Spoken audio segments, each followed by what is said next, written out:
What's up everyone and welcome back to Nexus. Most people probably view their home as a sanctuary, somewhere they can go to escape the obligations of work and other people and just relax and spend time either alone or with their loved ones. But often, people have homes that aren't as safe as they would like in areas that put them at risk every single day.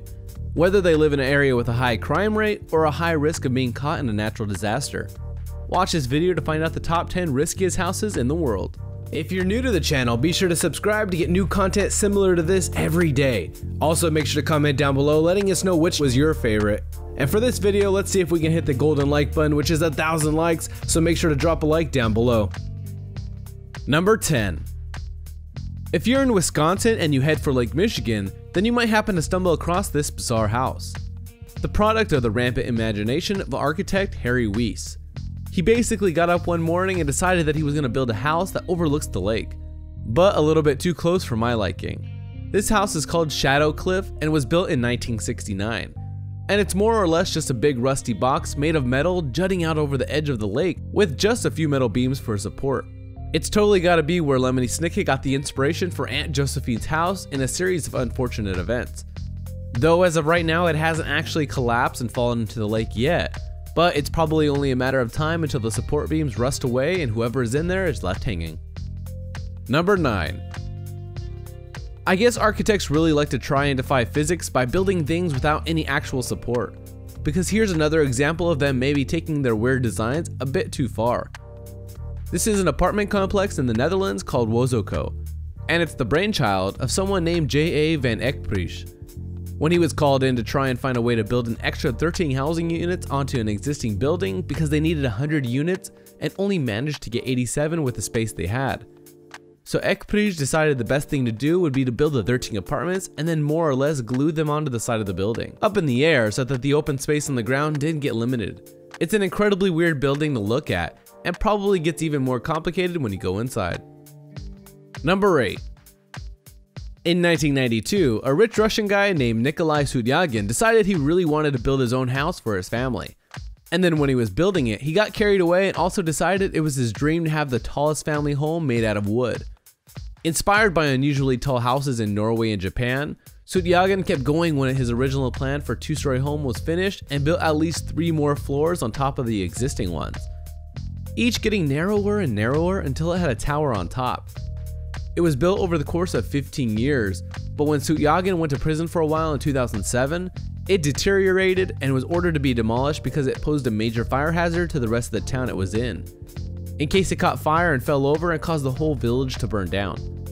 By 2009, only the original 2 stories remained, but kind of ironically, these did burn down in a fire in 2012.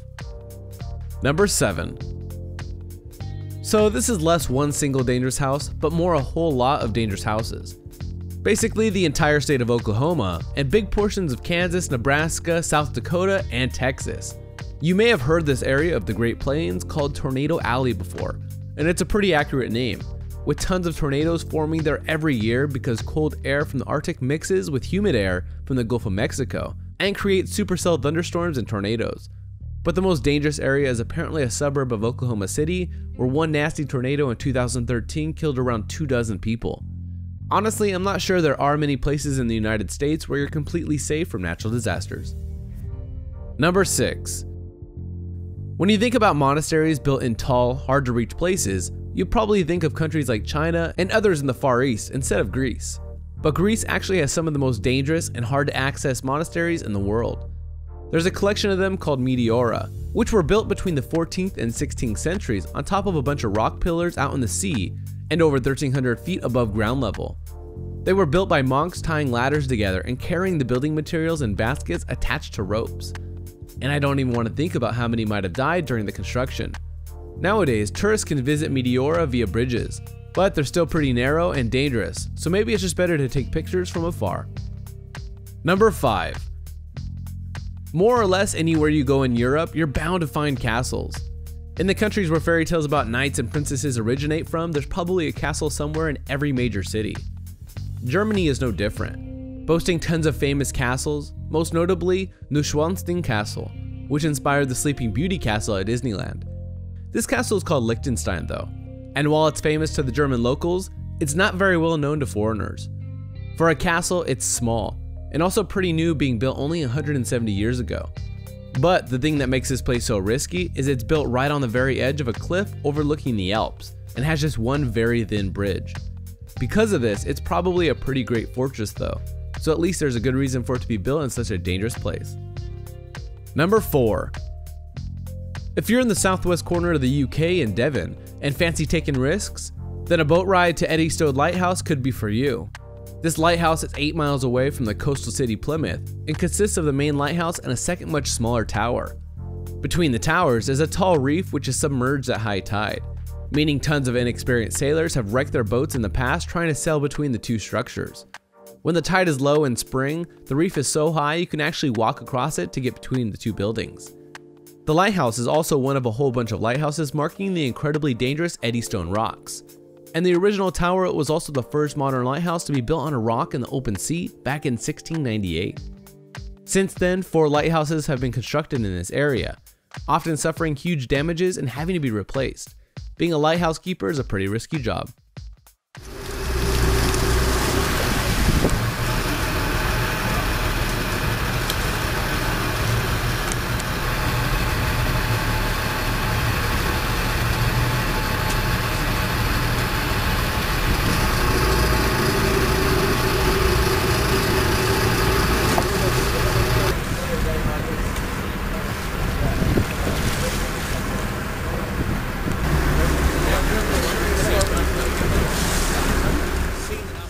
Number 3. Do you remember when I said that Nikolai Sutyagin was inspired to build his rickety Russian house by looking at similar buildings in Japan? Well, this could be one such building. It's a tiny house built by architect Teranobu Fujimori in the Nagano prefecture in Japan.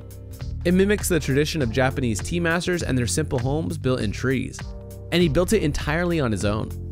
It's balanced only on 2 chestnut trees bought from a nearby mountain, and you have to use narrow, freestanding ladders to get inside it, where the interior is almost empty and covered just with plaster and bamboo. It's also called Takasugiyan, which translates in English to mean a tea house built too high. Number 2. We already talked about hard to access monasteries built in Greece, but the Hanging Temple in the Shanxi province of China could be what inspired the Greek monks to build their own.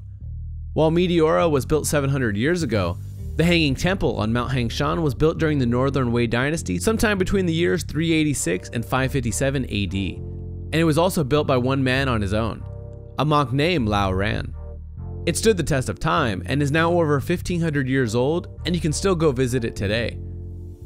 It's named the Hanging Temple because it looks like it's suspended from a cliff face, but it's actually held in place by a set of wooden beams inserted into specially carved holes in the mountainside and overlooks the incredibly deep valley below.